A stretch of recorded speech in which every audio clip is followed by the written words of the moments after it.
Aquí estamos de nuevo con un nuevo podcast de protagonistas, esa comunidad de grandes profesionales que hemos creado para transformar el mundo con nuestro trabajo, con nuestra visión humanista, nuestros valores.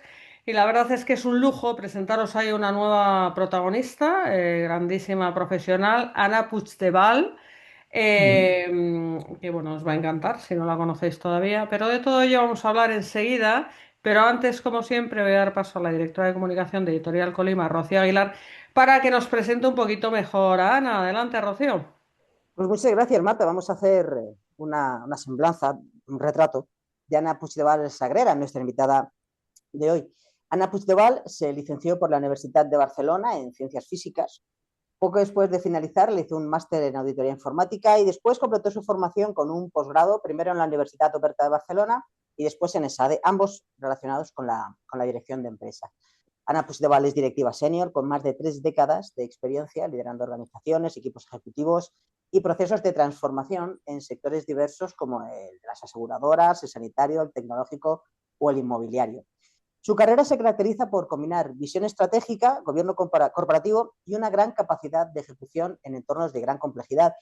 Actualmente Ana es la fundadora y la CEO de Tranor, su propia firma, en la que acompaña precisamente a CEOs, presidentes de, de consejos de administración, en procesos de transformación empresarial real, no desde la teoría, sino desde la experiencia directa después de haber liderado organizaciones complejas durante décadas.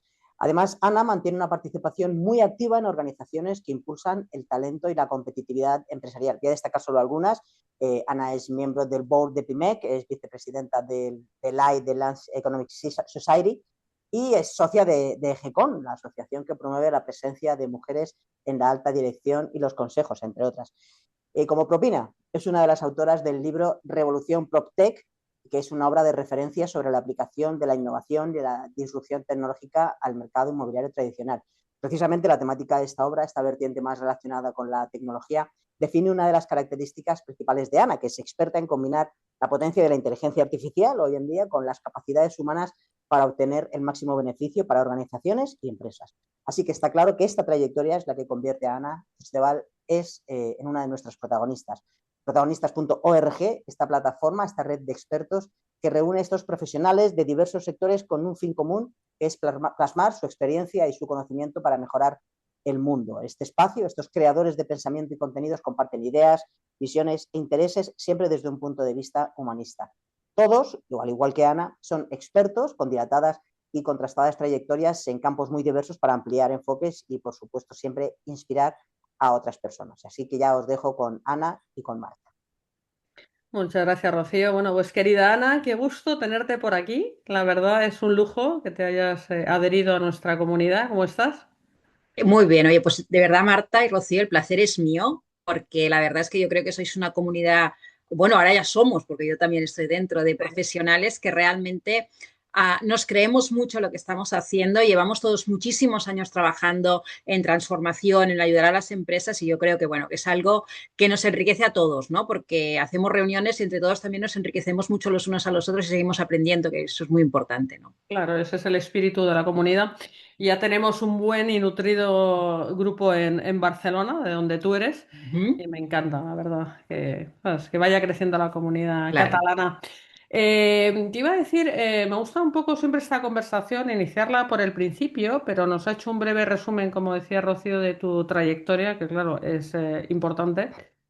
No quiero que repetamos los hitos, pero sí me gusta, ya desde más de un punto de vista personal, aprovecho que te tengo delante, Uh -huh. que ha guiado a una persona pues física, o sea, con una carrera muy de ciencias, si quieres técnica, por decirlo de otra manera, ¿no?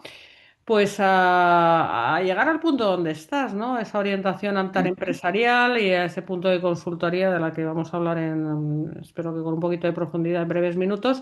¿Cuál ha sido un poco la guía? ¿Cuál ha sido un poco el hilo conductor, ¿no? Que te ha ido llevando a los Uh distintos hitos -huh. de tu vida profesional, Ana? Pues mira, yo es que esta es una pregunta que me la hacen muchas veces, ¿no? Porque ¿qué Claro. hace una física como tú en un lugar como este, ¿no? Y yo creo que eso es importante de entender, ¿no? Cuando yo estudié la carrera de física, a mí la física me ha encantado desde pequeña, ¿vale? O sea, yo soy una apasionada de la física, me ha encantado.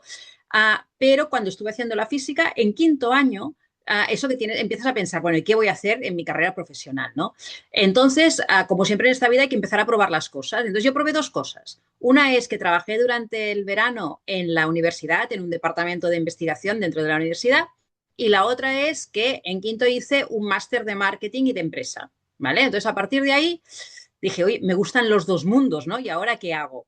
Pero entonces, como pasa muchas veces en esta vida, que hay oportunidades, las consultoras te venían a buscar y venían a buscar a físicos, a matemáticos, a ingenieros, más que nada por la capacidad de pensamiento, no por el conocimiento, sino por la capacidad analítica, de Sí. conexión. Entonces me vino a buscar a Accenture, que en ese momento se llamaba Andersen Consulting, que empecé con el mundo de la consultoría, porque a mí el mundo de la gestión empresarial siempre me ha gustado. Y a partir de ahí entro en el mundo empresarial, ¿vale? Entonces ya cuando entras en el mundo empresarial, yo siempre digo que la física me ha acompañado siempre en todo lo que sería mi carrera profesional, sobre todo en la manera de pensar, en la manera esa de resolver problemas y de relacionar cosas, de relacionarlo todo para poder resolver los problemas, ¿no? Pero al final me ha acompañado esa capacidad de pensamiento, pero sí que me he dedicado más a todo lo que sería gestión de empresa, ¿no? Entonces, a partir de ahí estuve 5 años en consultoría, después estuve casi 20 años en una empresa del mundo del seguro, donde empecé también como consultora interna, pero al final allí fui creciendo hasta que llevaba las plataformas operativas de todo lo que era la compañía de seguros, con más de 200 personas allí gestionando todo lo que era la compañía de seguros.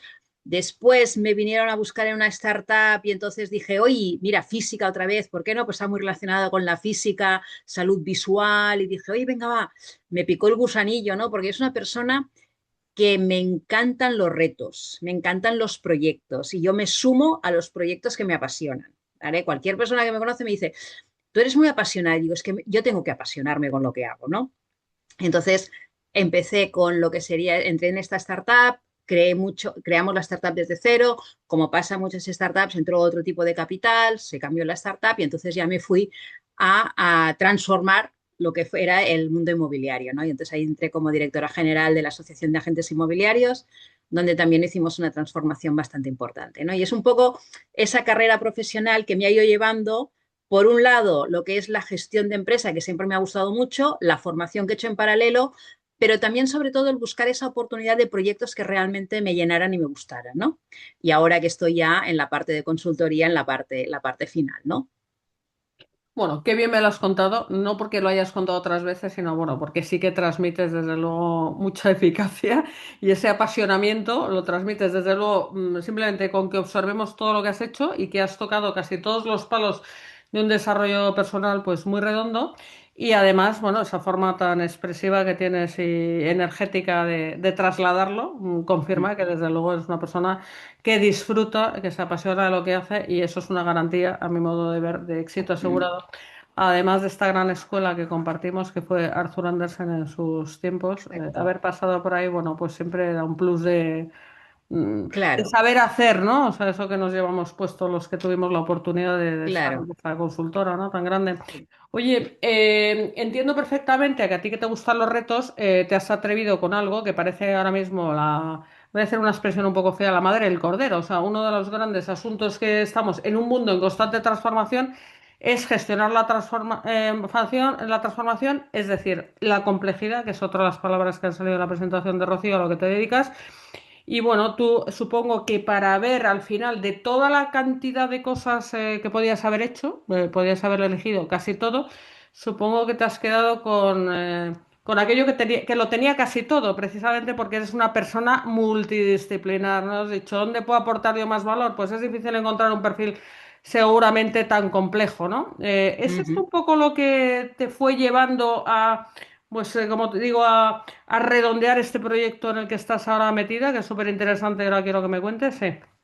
Pues sí, yo creo que un poco al final, cuando hago el cambio del último sitio de la dirección general y Sí, me planteo y digo, bueno, ahora qué es lo que realmente quieres hacer, ¿no? Entonces haces una reflexión interna y dices, ¿qué es lo que has hecho toda tu vida y eso. que realmente lo has hecho porque es un poco tu core, ¿no? Ese ADN que tienes tú. Entonces yo dije, yo cuando entro en un sitio, lo que soy capaz es de transformarlo para llevarlo a un punto mejor. Y eso es Sí, lo que he hecho siempre, sí, ¿vale? Entonces dije, a ver, yo quizá, porque tengo los años de experiencia, porque tengo una manera de pensar concreta y tal, me resulta muchas veces fácil hacer esa transformación, ¿no? A pesar de que puede ser muy compleja. Entonces dije, oye, yo creo que es el momento, porque a lo largo de mi carrera me ha pasado ayudar a otra gente que realmente está haciendo esos procesos de transformación, porque de la misma manera que a mí me ha ayudado a veces que alguien de fuera me dijera, oye, esto a lo mejor enfócalo de esta manera, ¿vale? ¿Por qué no podía yo ayudar?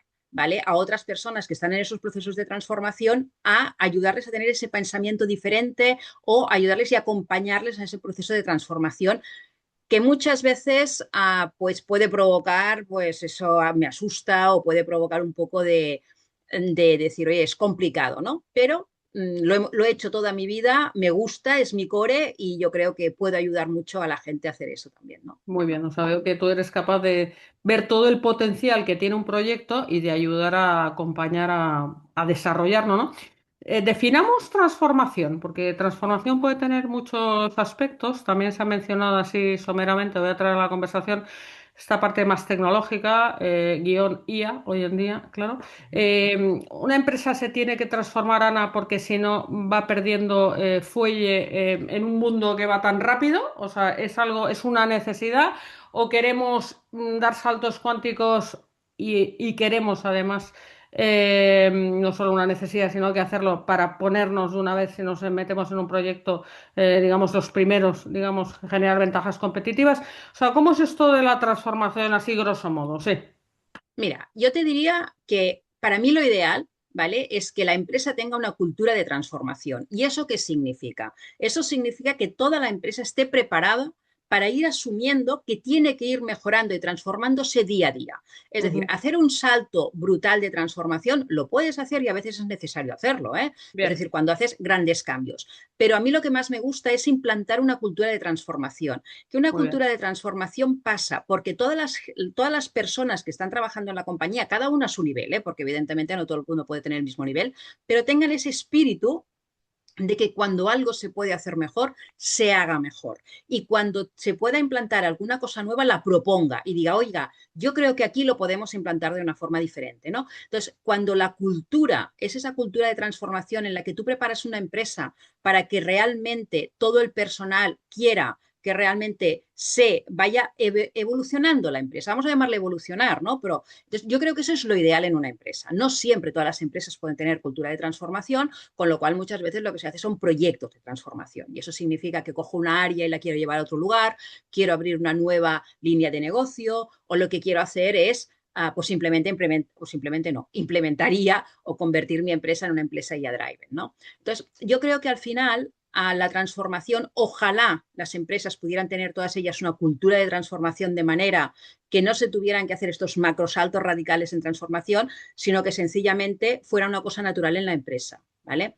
Eso sería lo ideal. Yo cada vez que estoy en una empresa, yo intento que eso sea así. Yo impulso mucho, siempre he impulsado mucho a toda la gente para que realmente propongan ellos mismos proyectos, vean qué es lo que se puede mejorar, no tengan miedo para proponer todo eso, ¿vale? Porque entre otras cosas, yo siempre pienso que las personas nos gusta mejorar, nos gusta proponer, nos sentimos bien, ¿vale? Entonces, cuando tú tienes una cultura de este estilo, es cuando realmente consigues que la empresa vaya evolucionando con todo lo que pasa. Al final, si en vez de escuchar a una persona lo que está pasando en el mundo, lo escucha toda la empresa, evidentemente va a ser mucho más potente, ¿no? Entonces, yo creo que acompañar a tener esas transformaciones de cultura, para mí es uno de los puntos más importantes. También, evidentemente, hacer proyectos concretos de transformación, que se pueden hacer en un momento determinado. Muy interesante. Y en base a tu experiencia, Ana, ¿cuáles son las empresas que se dan cuenta de forma más rápida que se tienen, o sea, que esos procesos son muy importantes y que hay que hacerlos desde la base o desde la estrategia, desde abordando todos los aspectos, el cultural? Te voy a preguntar de esta manera, a lo mejor muy extrema. Precisamente las que son muy líderes y ya tienen interiorizado que hay que ir por delante, o al revés, las que están empezando a tocar fondo. Esto es como cuando ya te pones malo, no tienes en cuenta la salud hasta que estás muy malo y entonces ya te ocupas de todo a la vez, ¿no? O es el término medio de las que, bueno, van haciendo un poco de todo. Fíjate, a lo mejor los dos extremos son más sintomáticos, ¿no? Sí. Mira, yo por mi experiencia te diría que depende más de los líderes y de las personas, la cultura que tengan, que del tipo de organización.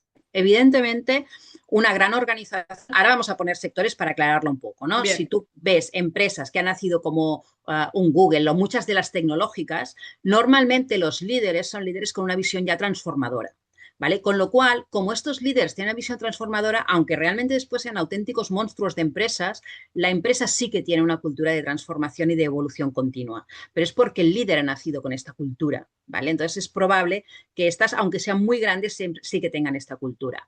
Cuando el liderazgo es mucho más antiguo y a veces son culturas, pues vamos a suponer, pues las grandes empresas de bancas, las grandes empresas de seguros, creo que hacen más proyectos de transformación que no tener una cultura de transformación, porque ahí hay temas como los análisis de riesgos y tal, que son tan fuertes, ¿no? Que transformar a veces da como un poco de miedo, ¿no? Entonces yo creo que estas empresas hacen grandes proyectos de transformación más que tener una cultura implementada de transformación propiamente dicha, ¿no?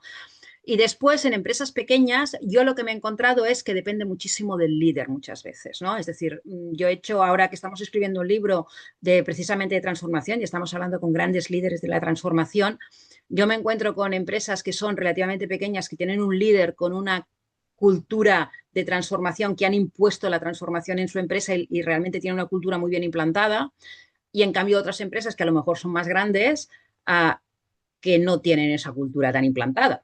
¿Vale? Es decir, yo creo que a partir de cierto cuando ya son monstruos es diferente, ¿no? Empresas tan grandes es más difícil, es decir, o nacen con cultura o es muy difícil, y cuando son empresas medianas depende mucho de los líderes, ¿no? Del líder que tengan.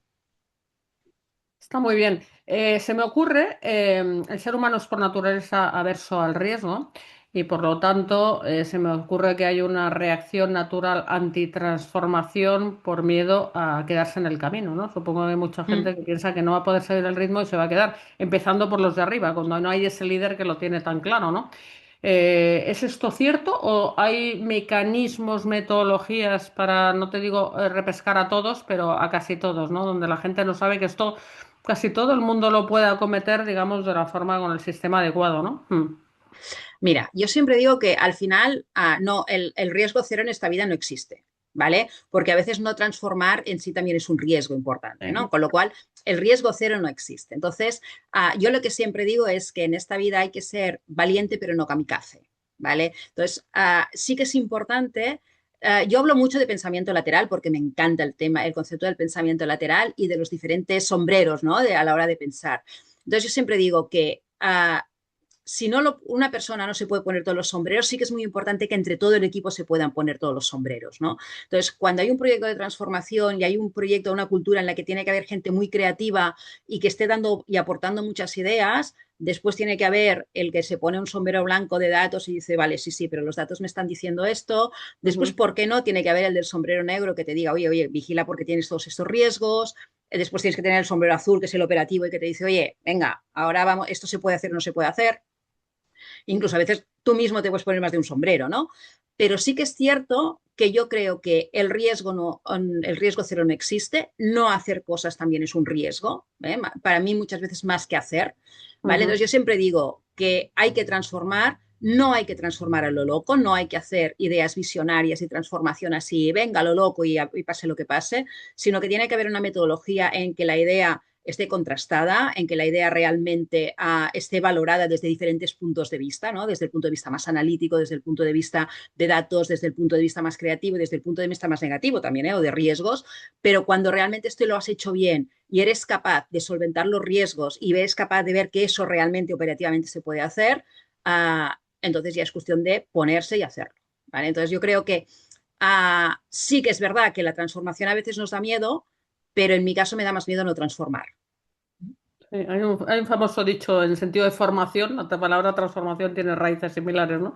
Cuando Exacto, alguien dice que cara es la formación, dicen más caro es no formarse, ¿no? Pues esto es algo parecido, es lo ¿no? mismo. De hecho, yo digo una cosa, es que yo siempre intento a mi gente nunca formarla, siempre transformarla.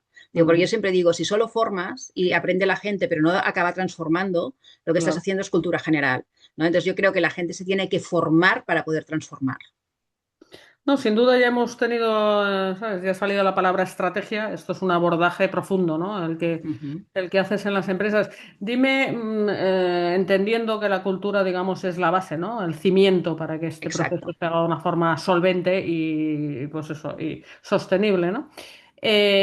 Hablemos eso de tecnología como uno de los posibles drivers ahora mismo para que por lo menos para que se tome conciencia de la necesidad de no quedarse atrás, ¿no? Por hablar de transformación de otra manera, ¿no? Ujú. Bueno, a ver, la transformación digital evidentemente es un tipo de transformación dentro de lo que sería la cultura de la empresa, ¿no? De la empresa, evidentemente. Yo siempre digo que la transformación digital tiene que ir acompañada de una transformación cultural, ¿eh? O sea, porque, y además, permite que me diga una frase que a lo mejor es un poco fea, pero te la voy a decir, ¿no? Yo cuando me quieren hablar de transformación digital, yo siempre les digo lo mismo. Lo primero que tenemos que ver es hacer una transformación seguramente de la visión del negocio y después vamos a informatizar y vamos a digitalizar aquello que realmente queramos hacer nuevo. Mm, Porque mi frase es, si tú coges un proceso que es una mierda y la digitalizas, tendrás una mierda que va más rápido. ¿Vale? mm, Entonces, por eso yo todo el concepto de digitalización y de transformación de digitalización, lo que hago es que digo que realmente lo que tiene que hacer es también un replanteamiento muchas veces del negocio y de lo que quieres conseguir y entonces que la digitalización te ayude a conseguir realmente ese objetivo de negocio. ¿Vale? mm. Porque muchas veces lo que hacemos es automatizar sin replantearnos excesivamente lo que sería la visión del negocio, ¿no? Yo creo que tenemos que aprovechar esos puntos de digitalización que normalmente son muy costosos, que normalmente implican una transformación cultural interna también del personal que tiene que cambiar la manera de trabajar para que realmente lo haga y aprovechemos también para redefinir los procesos, ¿no? Entonces, de esta manera yo creo que es cuando más ganamos. Yo transformación digital la he hecho desde muchos puntos de vista, ¿no? Mira, en el libro de PropTech, por ejemplo, lo que más comentamos es un tema, PropTech es toda la tecnología que llega a la industria del sector inmobiliario, ¿no? Ujú. Property Technologies. Sí. Entonces, allí lo que nos pasaba es cuando yo entré en la asociación, todo lo que venía de las PropTech era como empresas muy innovadoras que el agente inmobiliario más tradicional tenía la sensación de que le iban a quitar el sitio, porque esto es algo que nos pasa mucho, ¿no? Tenemos la sensación de que la tecnología nos va a quitar a los humanos el sitio, en algún sitio, ¿no? Pues en mayor nivel o en menos. La inteligencia artificial, evidentemente, mucho, pero en general tenemos esa sensación de que la tecnología nos va a quitar nuestros puestos de trabajo, ¿no? Y entonces dijimos, no, no, lo que tenemos que hacer es sacar lo mejor de la tecnología, pero a la vez sacar lo mejor del conocimiento de todo lo que sería el sector tradicional, ¿no? Entonces, lo que Ujú. hicimos fue un proyecto de precisamente juntar los dos mundos, juntar la innovación que llegaba de toda la tecnología con todo el conocimiento del sector tradicional, para no dejar nadie atrás. Porque nosotros Ujú. decíamos, si la tecnología va sin conocer el sector, la tecnología fracasará. Pero si el Mm. sector no adapta a la tecnología, el sector también fracasará. ¿Vale? Por lo tanto, nosotros lo que hicimos fue unirlo de manera que buscamos los puntos de enganche de las innovaciones buenas con el conocimiento del sector para que realmente creciera todo el sector de una forma mucho más digitalizada, ¿no? Y yo creo que con la inteligencia artificial eso se va a multiplicar por 25.000, no lo sé por cuánto, pero se va a multiplicar por mucho. Ahora vuelvo a la IA, que me interesa mucho tu opinión al respecto, tu opinión experta, pero me gusta mucho esta visión que estás dando, creo que es una visión muy sensata. Estoy segura de que para llegar a tener las cosas tan claras, seguro que has visto, como hemos visto algunos que también llevamos 30 años en el mundo de la empresa, cuánto dinero se ha tirado a la basura en estos proyectos, ¿sabes? La informatización, digitalización, distintos escalados de sofisticación. Pero que al final, claro, es que los proveedores que venden esto son muy buenos vendiendo. Pero cuántos cacharros y Claro, cuántos procesos y cuántos sistemas que ni servían ni estaban adaptados como bien apuntas, infrautilizados, que a lo mejor es tan sencillo comparándolo con algo doméstico como tener una lavadora con 7 botones y siempre utilizas uno. Eso lo claro, supo ver Steve Jobs muy bien. Dijo, es que solo necesitas un botón. Me quito los claro. otros 7. Esto a gran escala en el mundo de la empresa, o sea, todos además. También esa cosa de picarse y de ser el mejor y de tengo que tener lo mejor y tanto dinero invertido en tantas cosas, en tantas maquinitas y sistemas, historias absurdas, ¿no? O sea, Claro, yo siempre he defendido, ¿no? Y lo he defendido tanto en mi empresa como cuando he asesorado a otras empresas, ¿vale? En decir, a ver, no compres tecnología por comprar tecnología. Define primero antes cuál es el problema que quieres resolver mm, y después busca la tecnología que mejor te resuelve ese problema. ¿Vale? Pero lo que pasa es que muchas veces decimos, mira, yo por ejemplo, y voy a poner un ejemplo que es que para mí era muy claro, ¿vale? Cuando salieron los drones, ¿vale? Para hacer planos 3D de pisos, ¿vale? Claro, hacer con un dron una visión 3D de un piso y tal, muchas veces tiene un coste que para un piso que vale 600.000 euros y que además lo voy a vender a un extranjero, tiene sentido probablemente hacer eso. Ujú. Pero para un piso que a lo mejor es de 50 metros cuadrados, de una zona que además el piso te puede estar costando 150, 200.000 euros, no vale la pena hacer eso. Con lo cual, no compres el dron si, si tu target no es un target específico para hacer ese tipo de pisos, ¿no? Cómpralo si realmente lo necesitas, no por el hecho de tener un dron porque te gusta la tecnología, ¿vale? Mm. Es decir, saca el provecho, utiliza la tecnología cuando realmente le vas a sacar provecho a tu negocio, ¿no? Sí. Entonces, yo creo que eso es algo muy importante que a veces se hace poco, ¿no? Porque, y ahora nos pasa mucho con la inteligencia artificial. Parece que la empresa que no tiene inteligencia artificial se está quedando atrás, ¿vale? Entonces estamos a veces poniendo cosas de inteligencia artificial que tiene poco sentido y otras que deberíamos poner porque realmente nos ayudarán mucho, esas no somos capaces de ponerlos, ¿no? Porque tenemos que repensar los procesos. Entonces yo Ujú. creo que ahí sí que es muy importante, antes de abordar un proceso de transformación de este estilo, es muy, muy importante hacer un buen planteamiento y una buena visión estratégica y una buena puesta en marcha. Claro, porque fíjate, el problema añadido que se me ocurre a mí, a ver qué te parece, pensando, ¿no? En lo cómo ha ido desarrollándose el mercado, en esto de la tecnología. Antes había pocos, a pocos proveedores, había poco donde elegir, te podías equivocar, pero había poco. Eso se fue sofisticando, aumentando, aumentando, hasta un punto que casi uno ya casi se lo puede autoprogramar, o sea, estamos en un punto. Y ahora Mm. la IA está en la avalancha, o sea, va tan rápido, es que casi no da tiempo ni a enterarse, ¿no? Aunque sepas lo que quieres hacer, pero esta nube de todas las cosas, fichas moviéndose, parece que casi te vas a meter algo en la empresa que casi se ha quedado obsoleto porque hay 8.000 millones de cosas más que no te da tiempo ni a saber cuáles son, ¿no? Este mare magnum, ¿cómo se gestiona, ¿no? Ahora mismo. Sí. Bueno, la verdad es que estamos en un momento complicado, ¿eh? Porque yo creo que incluso los que nos estamos metidos mucho en el tema y que estamos viendo cada día cosas diferentes en este aspecto, incluso a veces podemos sentir esa sensación de desbordarnos nosotros que estamos ahí metidos todo el día, ¿eh? Sí. Con lo cual yo entiendo que esa sensación de desborde ahora es muy importante. Con lo cual, yo creo que lo mejor es entender varias cosas. La primera es, tú tienes que entender cuál es tu ventaja competitiva como empresa sin la IA, sin la IA. ¿Cuál es tu ventaja competitiva? A partir de ahí, entender cuáles son los datos estructurados y desestructurados que tú puedes tener en tu empresa. Coges eso, lo aplicas, estructuras tus datos, entonces a partir de ahí empiezas a utilizar una inteligencia artificial, pero siempre con unos datos de muchísima calidad y que realmente te estén generando esa capacidad de que analizan tus datos que son buenos si los has trabajado primero, para después volverlos a trabajar y para después hacer lo que le llaman el flywheel de datos en lo que sería la inteligencia artificial, que es ir alimentando cada vez tus datos de forma más correcta.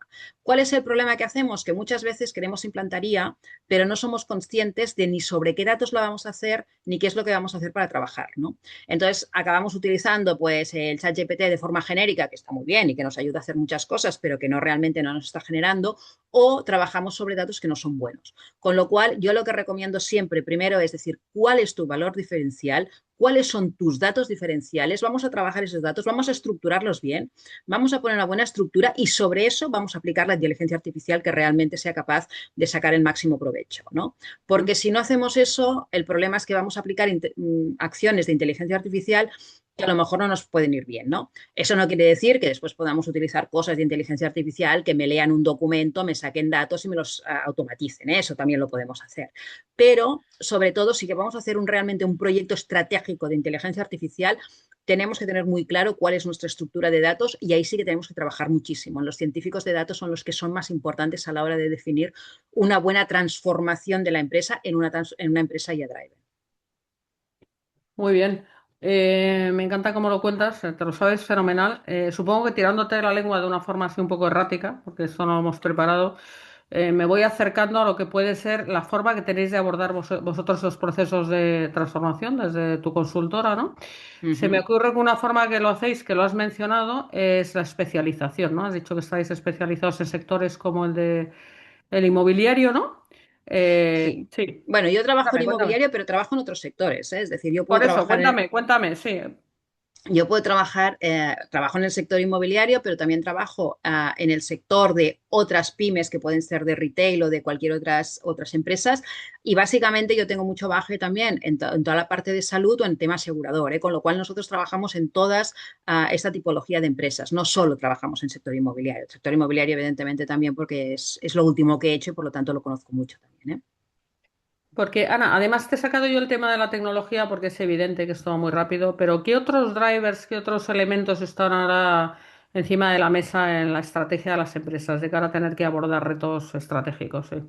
Bueno, yo creo que hay aquí, yo te voy a marcar dos que para mí son puntales, ¿no? Ujú, Uno es hacer una buena visión y conocimiento del entorno, ¿vale? ujú, Porque lo que nos está pasando en estos momentos, tanto en temas de geoestrategia, geopolítica, es espectacular, ¿no? desde Entonces, luego. muchas veces no somos conscientes, ¿vale? De cómo nos están afectando hechos que están pasando en un sitio, cómo nos afectan a nosotros, ¿no?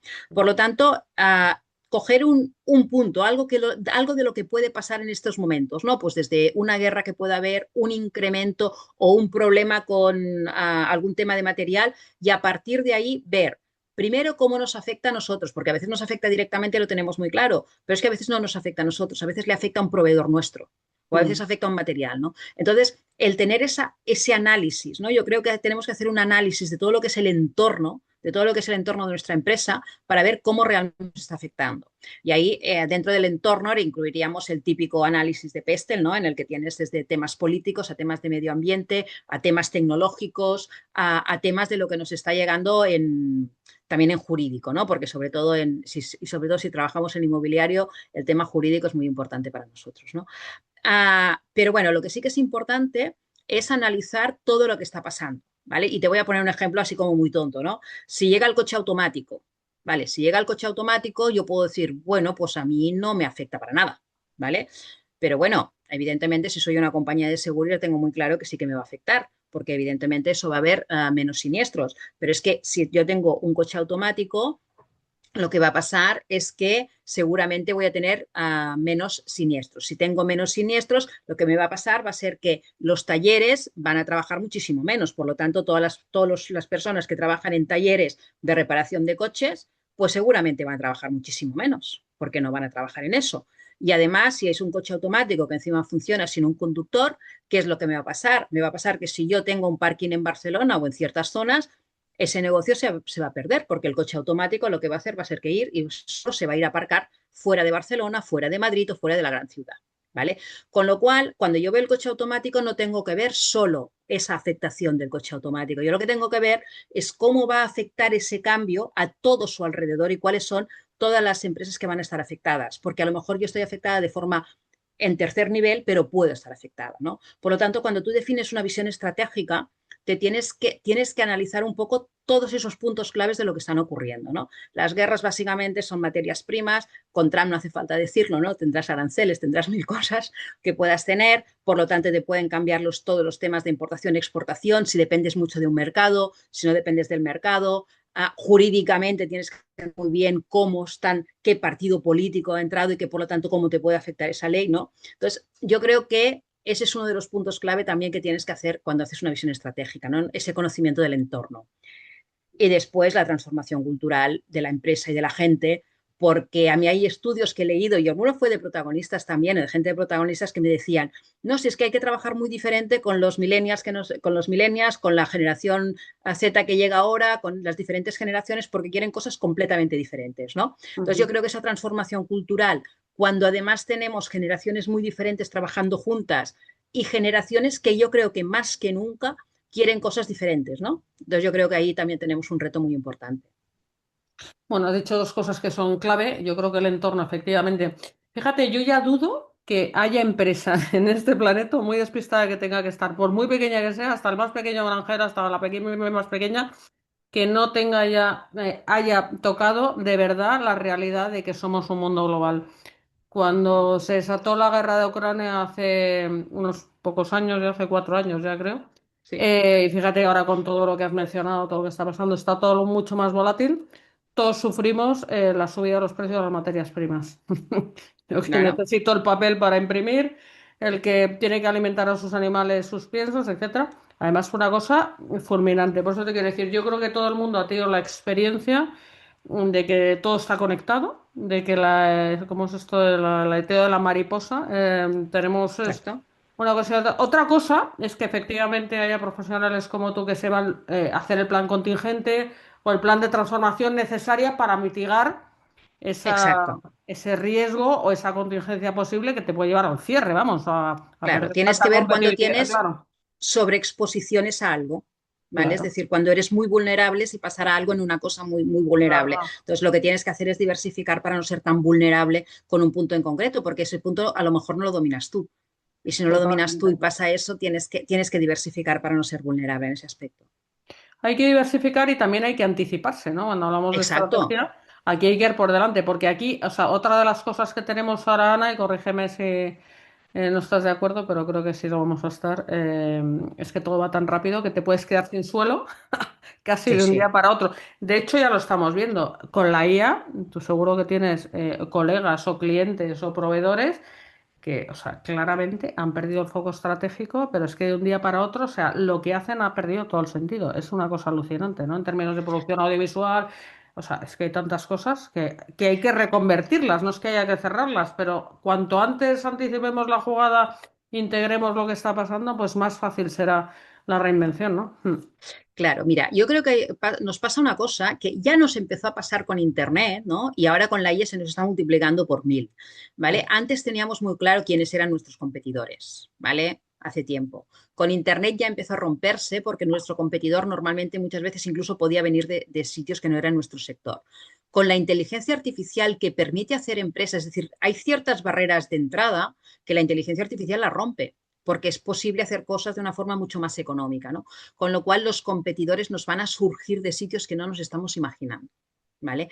Por eso es importantísimo para todas aquellas empresas que ya están en un sector, para que no les disrumpan su sector, porque ya no te voy a decir disrumpan, sino que les disrumpan su sector, lo que es muy Sí. importante es que se anticipen y digan cuál es mi ventaja competitiva en estos momentos. Si yo ya llevo X tiempo en este sector, mi conocimiento, mis datos tengo que ser capaces de aprovecharlo para crearme yo una ventaja competitiva respecto a todas aquellas personas que van a entrar en este negocio. Porque van a entrar, no lo dudemos, van a entrar y los competidores van a cambiar radicalmente de lo que es ahora. ¿Vale? Entonces, si tú has conseguido crearte, vamos a llamar ese foso, ¿no? Ese foso como si dijéramos de datos en este momento, porque tú ya has cogido la ventaja de decir, como este sector estaba yo antes y este sector lo conozco yo antes, voy a aprovechar todo ese conocimiento, lo voy a estructurar de manera que voy a poder hacer ese IAMOAD que le llaman, ¿no? Que es ese foso para que les sea mucho más difícil a los competidores entrar en mi sector. Porque os puedo asegurar que eso yo sí que ya lo estoy viendo, que con la inteligencia artificial los sectores, o sea, entrar los competidores entran mucho más rápido. Todos estos retos que se plantean y que has descrito muy bien, o sea, para el poco tiempo, o sea, has hecho un abanico de todos los puntos, digamos, críticos de todo lo que te iba a decir que se avecina, pero ya estamos en ello. Lo que está claro es que no dan tregua y esto es para personas con ganas y inmunes al desaliento, como digo yo. O sea, esto hay que estar Sí, sí, todo el día. Bueno, los que nos gustan los retos, eso lo compartimos y la creatividad. Estamos como pez en el agua y aún así, incluso sí, nosotros sí. nos cansamos. ¿Cómo ves tú un breve diagnóstico? Aquí te vi, aquí te mato la salud de nuestras empresas, tejido de lo que tú manejes a nivel nacional, Cataluña o si tienes clientes internacionales en Europa. ¿Cómo nos ves respecto a los movimientos, ya que hablas de geopolítica y a mí también me gusta del mundo? ¿Cómo crees que estamos para hacer frente a todos estos retos? Mira, yo creo que al menos aquí en Cataluña las empresas que tenemos son ágiles, pero para mí son excesivamente pequeñas, Mm, ¿vale? Sí que es verdad que las empresas pequeñas a veces son más ágiles en cambiar, pero yo creo que somos excesivamente pequeñas y les cuesta crecer a las empresas que tenemos, les sí. cuesta excesivamente crecer, ¿vale? Por lo tanto, yo creo que hay que hacer un esfuerzo muy importante, sobre todo con las pequeñas empresas y esas más medianas, para ayudarles a hacer el cambio, saltar y que sean un poquito más grandes, porque como más grandes sean, menos vulnerables van a ser también. Por lo tanto, yo creo que veo el tejido que por una parte sí que somos creativos, porque yo creo que una de las cosas que tenemos en España es que somos creativos, somos bastante más capaces de crear que a lo mejor en otros países, pero por otro lado nos cuesta mucho más crecer. ¿vale? Entonces tenemos que cambiar y está muy bien que creemos, pero también tenemos que ser capaces de crecer, ¿no? Que ahí nos cuesta bastante más. Y Sí. entonces, también es cierto que tenemos un problema y es que como tenemos poco capital en España comparado con otros países, Mm, cuando una empresa es buena y está a punto de crecer, normalmente nos la compran y se la llevan fuera, ¿eh? mm. Y entonces yo creo que ese es uno de los puntos que tenemos. Yo creo que tenemos que ayudar más a crecer a las pequeñas empresas y una vez han crecido un poquito y son buenas, protegerlas para que no venga alguien y las compre y se las lleve fuera. Pero ahí sí la que en un entorno efectivamente, como apuntas, donde el ecosistema, digamos, financiero, etcétera, no acompaña tanto como acompañan en otros sitios. Bueno, aquí no acompaña nada, todo lo contrario. Exacto. A lo mejor sí que hace falta otras fórmulas creativas de crecimiento, tipo asociaciones, cosa que se nos da mal a los españoles, somos individualistas, si los de dirección personalistas, etcétera, ¿no? Bueno, yo creo que aquí sí que hay una gran diferencia entre Cataluña y el resto de España. ¿Vale? Bueno, En Cataluña sí que tenemos mucha cultura de asociación, ujú, muchísima cultura de asociación, ¿vale? ujú, Entonces, es verdad que tenemos mucha cultura de asociación, nos ayudamos porque las pequeñas empresas se ayudan entre ellas, pero siguen siendo excesivamente pequeñas y a lo mejor se ayudan para no caer, pero no se ayudan para crecer, claro, ¿vale? Yo claro. creo que tenemos que crecer más. No, no, pues estupendo. Oye, me has contado un montón de cosas en un momento, que bueno, se nos va acabando el tiempo, pero nos quedan 5 minutos antes de que dé paso a Rocío, que tenemos siempre una buena sección de libros recomendados, para que me cuentes si nos hemos dejado algo muy interesante de lo que estás haciendo ahora en el tintero, porque lo hemos tocado todo someramente, pero sí que me gustaría un poco recapitular y decir que tiene ahora tu empresa de consultoría, en fin, cuál es el core business, cómo veis el futuro o lo que te apetezca a ti contar, que sea muy Uh -huh. relevante para esta primera charla entre las dos, que la verdad es que me encanta. Contigo se puede estar hablando toda la tarde. Sí, bueno, la verdad es que a mí también me está encantado de hablar contigo, ¿eh? Porque, bueno, a mí esto de hablar me gusta, ¿eh? Y las mujeres normalmente nos gusta esto de hablar. Vale, a ti también veo que te gusta, o sea que podríamos pasarnos 3 horas. Bueno, yo creo que ahora si me tuviera que decir, yo estoy ayudando a empresas a transformarse en diferentes ámbitos, ¿eh? Sí.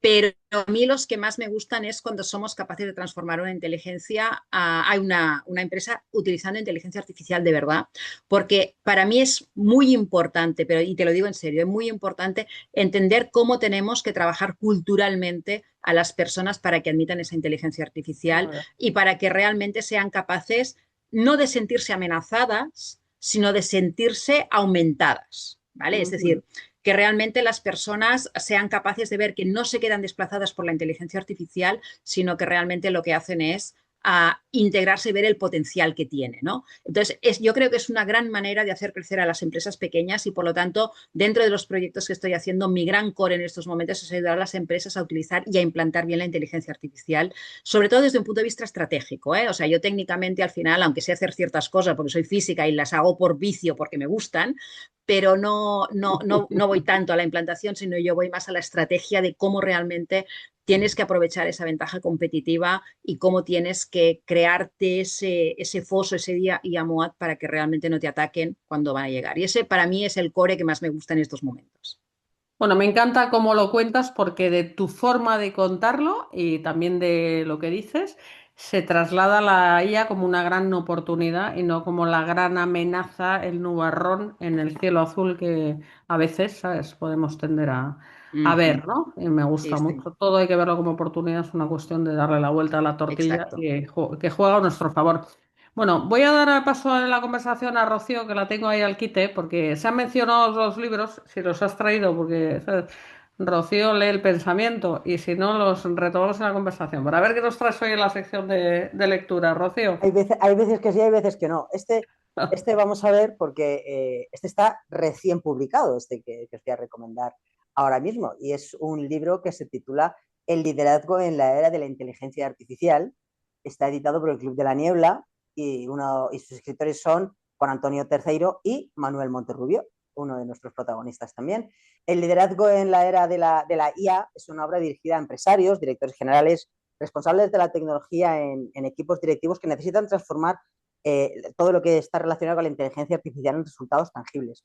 Los autores, Manuel y Juan Antonio, proponen un marco práctico especialmente pensado para empresas medianas que deben tomar decisiones estratégicas sin el respaldo de esas grandes consultoras. Así que los autores sostienen que la tecnología ha dejado de ser un área de soporte para convertirse en un elemento central de la arquitectura del negocio. Cuando quien dirige la empresa y quien lidera la tecnología trabajan desde una agenda común, la IA deja de ser un experimento y se convierte en una ventaja competitiva. Así que este libro, El liderazgo en la era de la IA, no es un manual técnico, es una guía estratégica para quienes dirigen empresas medianas, saben que cada decisión cuenta, porque en la actualidad en estas empresas acertar con la inteligencia artificial es clave, no es una opción, ¿no? Es un libro pensado para eso, para quienes toman las decisiones. Así que os recuerdo el título, El liderazgo en la era de la IA, de la inteligencia artificial. Y repito, está recién publicado, está calentito, calentito. Y la segunda recomendación de hoy es un libro que se titula La cultura del éxito, está editado por Colima y está escrito por Pascual Proust. Pascual es un directivo de gran y dilatada experiencia en el sector industrial y este libro, La cultura del éxito, en él comparte su visión de la empresa basada en aprendizajes y experiencias a través de la trayectoria laboral con las que quiere contribuir a ser mejor profesional, mejor empresario y sobre todo mejor persona. Este libro, La cultura del éxito, es un manual muy didáctico en el que nos propone una gestión operativa integral para lograr los mejores resultados de negocio que potencialmente puede obtener una empresa. Esta gestión operativa integral cuida de que se hagan todas las cosas más relevantes, las que condicionan los ejes fundamentales de la actividad de la empresa y que son los responsables de los resultados finales. Pero si realmente lo que se busca es el éxito, es necesario que esa gestión vaya acompañada de un modo de hacer las cosas, de esa cultura de trabajo que dé ese valor añadido para que, por supuesto, esos resultados sean excepcionales. Este libro, recuerdo el título, La cultura del éxito, proporciona herramientas que con paciencia y perseverancia hacen que se puedan conseguir buenos resultados y sobre todo a ser más felices a todos los que trabajan. Y por supuesto recuerdo el libro en el que Ana ha participado como autora, Revolución PropTech, no lo olvidéis. Todas estas recomendaciones, todos ellos, están en nuestra página web www.libreriacolima.com y si estáis en Madrid nos podéis visitar en nuestra tienda en la calle Covarrubias número 28. Muchas gracias. Bueno, Rocío, pues ha estado muy bien. Es que, claro, todos sois protagonistas, Ana. El otro día conociste a Pascual, es un gran Sí. profesional, y yo le publiqué este libro que es magnífico hace unos años. El de Manuel Monterrubio, al que ha hecho referencia Rocío, lo acabamos de sacar y ahora está a punto de salir, está en imprenta, el que tú has mencionado, que es el de Cristian Viladós, no has dicho su nombre, referido que os conocisteis el otro día, no sé si os conocíais ya, Construyendo Puentes se llama el título, os No lo conocisteis en la conocía. No. reunión. Y Sí. efectivamente es un gran libro, yo creo que necesario, porque efectivamente todos vamos hablando, pero nadie había hecho un estudio que yo conociera hasta ahora en rigor, y además es que Cristian sabe muchísimo, Ujú. sobre el tema de las nuevas generaciones y tal, ¿no? Exacto. Y con prólogo de Xavier Marcet, con lo cual, guinda para el pastel. Sí, sí. Entonces son unos contenidos aquí que tenemos entre todos muy potentes y la misión es divulgarlos y compartirlos. Y por supuesto, incluido tu libro, porque aunque no te lo ya hemos editado en Colima, ya sabes que somos libreros y por supuesto promocionamos las obras importantes de otros grandes colegas editores, faltaría Ujú. más. O sea que, Muy bien. Oye, pues yo creo son unos libros súper interesantes. Yo he sí. tomado nota porque me los voy a comprar y me los voy a leer todos, porque yo creo que aprendemos tanto unos de otros. Yo creo que algo que no tenemos que perder jamás es esa capacidad y esa voluntad de aprender, ¿no? Y entonces yo creo que es algo que lo llevamos innato. Los protagonistas seguro, todos los de protagonistas seguro. No, y los libros, algunos intentamos preservarlos. Yo mi MBA lo hice hace unas cuantas décadas. Mi énfasis fue en el mundo de la cultura y ahí ya se diagnosticaba que el papel iba a durar 2 años, y han pasado 30. Pero porque algunos nos empeñamos, pero nos empeñamos y perdura porque tiene sentido, no solo porque nos empeñemos, ¿no? Y bueno, con todas estas cosas que están pasando en el ambiente, seguiremos empeñándonos para reinventar y reinventar este formato que no es un, o sea, no es un empeño, sino que es un vehículo, Bueno, precisamente yo creo. de transformación, ¿no? Sí. Claro, yo creo que después también tenemos una cosa muy interesante, ¿no? Y es que al menos yo creo que la mayoría de nosotros nos pasamos delante de una pantalla no sé cuántas horas al día, ¿no? Entonces llega un momento en el que te apetece salir de la pantalla y coger el papel y leerte un libro en papel. Es algo que también nos apetece, ¿no? Porque claro que podemos leerlo en la pantalla, pero estamos todo el día delante de una pantalla, ¿no? Entonces ese salir de la pantalla también es interesante. Yo creo que por salud mental también, ¿eh? Totalmente. Hasta algunos colegios se están dando cuenta de esto. Sí, sí. Que abrazaron la digitalización así un poco, bueno, pues presionados por, ya te digo, hábiles proveedores de tecnología. y ahora estamos en la ley del péndulo, volviendo a la sensatez en algunas cosas. En algunas todavía estamos un poco enloquecidos, pero bueno, todo tiene su momento. Claro que sí. Oye, pues nada, querida Ana, pues nada, un lujo conocerte un poquito más a lo largo de esta conversación, la verdad. Oye, no, la verdad es que ha sido súper agradable y me ha encantado hablar contigo, Marta, y contigo, Rocío, o sea que ha sido un placer, la verdad. Bueno, contigo es que se Y puede hablar de todo y bien, o sea que bueno, seguiremos sí, sí, inventando ocasiones claro que sí. y bueno, y otras en diversos formatos. Protagonistas es una red de profesionales con dilatadas trayectorias, unidos para potenciar intereses, visiones y pensamiento, siempre con una perspectiva humanista y una praxis ética. Un proyecto para compartir conocimientos y experiencias inspiradoras y construir un mundo mejor a través de la reflexión, el pensamiento crítico, la puesta en común y el intercambio de perspectivas. Porque juntos llegamos más lejos.